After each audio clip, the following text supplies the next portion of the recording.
शिक्षा का अधिकार बच्चे किसी भी देश के सर्वोच्च संपत्ति हैं। वे संभावित मानव संसाधन हैं। शिक्षा एक आदमी के जीवन में ट्रांसेंडेंटल महत्व का है। आज शिक्षा संदेह के एक कण के बिना एक है कि एक आदमी के आकार है। आरटीई अधिनियम विभिन्न विशेषताओं के साथ जा रहा है।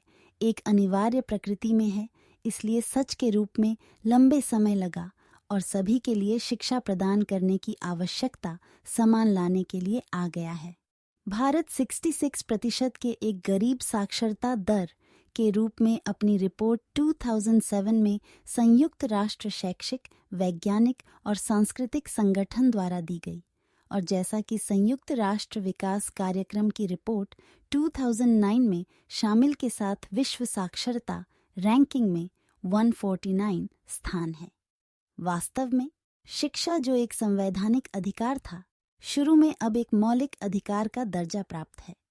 अधिकार की शिक्षा के लिए विकास इस तरह हुआ है। भारत के संविधान की शुरुआत में शिक्षा का अधिकार अनुच्छेद 41 के तहत राज्य के नीति निर्देशक सिद्धांतों के तहत मान्यता दी गई थी, जिसके अनुसार राज्य अपनी आर्थिक क्षमता और विकास की सीमाओं के भीतर शिक्षा और बेरोजगारी, वृद्धावस्था, बीमारी और विकलांगता के मामले में सार्वजनिक सहायता करने के लिए काम करते हैं, सही हासिल करने के लिए प्रभावी व्यवस्था करने और नाहक के अन्य मामलों में चाहते हैं। मुफ्त और अनिवार्य शिक्षा का आश्वासन राज्य के नीति निर्देशक अनुच्छेद 45, जो इस प्रकार चलाता है, के तहत सिद्धांतों के तहत फिर से किया गया था। राज्य के लिए प्रदान करने का प्रयास 10 साल की अवधि के भीतर होगा। मुफ्त और अनिवार्य शिक्षा के लिए इस संविधान के सभी बच्चों के लिए प्रारंभ से जब तक वे 14 वर्ष की आयु पूर्ण करें। इसके अलावा शिक्षा प्रदान करने के साथ 46 लेख भी संबंधित जातियों अनुसूची करने के लिए, जनजातियों और समाज के अन्य कमजोर वर्गों अनुसूची। तथ्य यह है कि शिक्षा का अधिकार 3 लेख में किया गया है। साथ ही संविधान के भाग IV के तहत निपटा बताते हैं कि कैसे महत्वपूर्ण यह संविधान के निर्माताओं द्वारा माना गया है। 29 लेख और आलेख शिक्षा के अधिकार के साथ 30 समझौते, और अब हम अनुच्छेद 21A है, जो एक मजबूत तरीके से आश्वासन अब देता है। 2002 में संविधान 86 संशोधन अधिनियम शिक्षा के अधिकार के माध्यम से एक मौलिक अधिकार के रूप में पहचाना जाने लगा।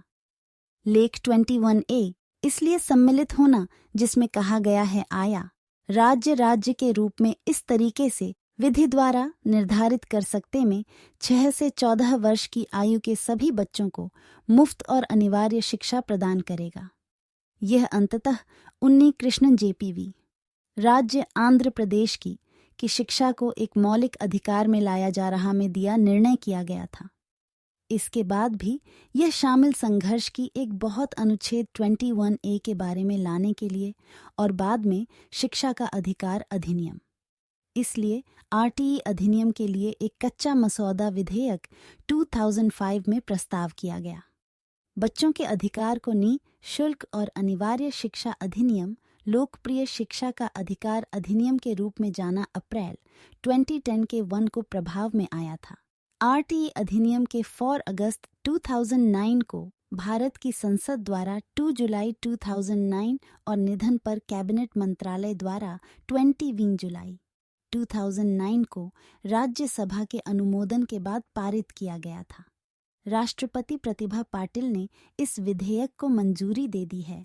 उसके और इसके राजपत्र में निःशुल्क बच्चे के अधिकार पर और अनिवार्य शिक्षा अधिनियम के रूप में अधिसूचित किया गया सितंबर 2009 1 अप्रैल 2010 पर यह भारत के जम्मू और कश्मीर राज्य को छोड़कर पूरा करने के लिए लागू के रूप में अस्तित्व में आया। इस प्रकार अंत में एक बहुत महत्वपूर्ण अधिकार महत्वपूर्ण एक सही है कि यह कैसे की स्थिति से वसूली के बाद आकार ले लिया।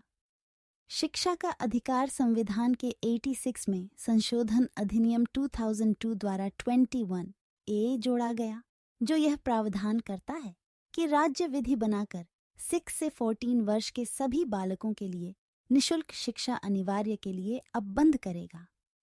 इस अधिकार को व्यावहारिक रूप देने के लिए संसद में निशुल्क एवं अनिवार्य शिक्षा अधिनियम 2009 पारित किया, जो 1 अप्रैल 2010 से लागू हुआ। इस अधिनियम में 7 अध्याय तथा 38 खंड हैं। इस अधिनियम के अंतर्गत 14 वर्ष के लगभग 22 करोड़ बच्चों में से 92 लाख 4.6% बच्चे विद्यालय नहीं जा पाते हैं, जिनकी शिक्षा के लिए 1.71 लाख करोड़ रुपए की 5 वर्षों में आवश्यकता होगी, जिसमें से 25,000 करोड़ रुपए वित्त आयोग राज्यों को देगा।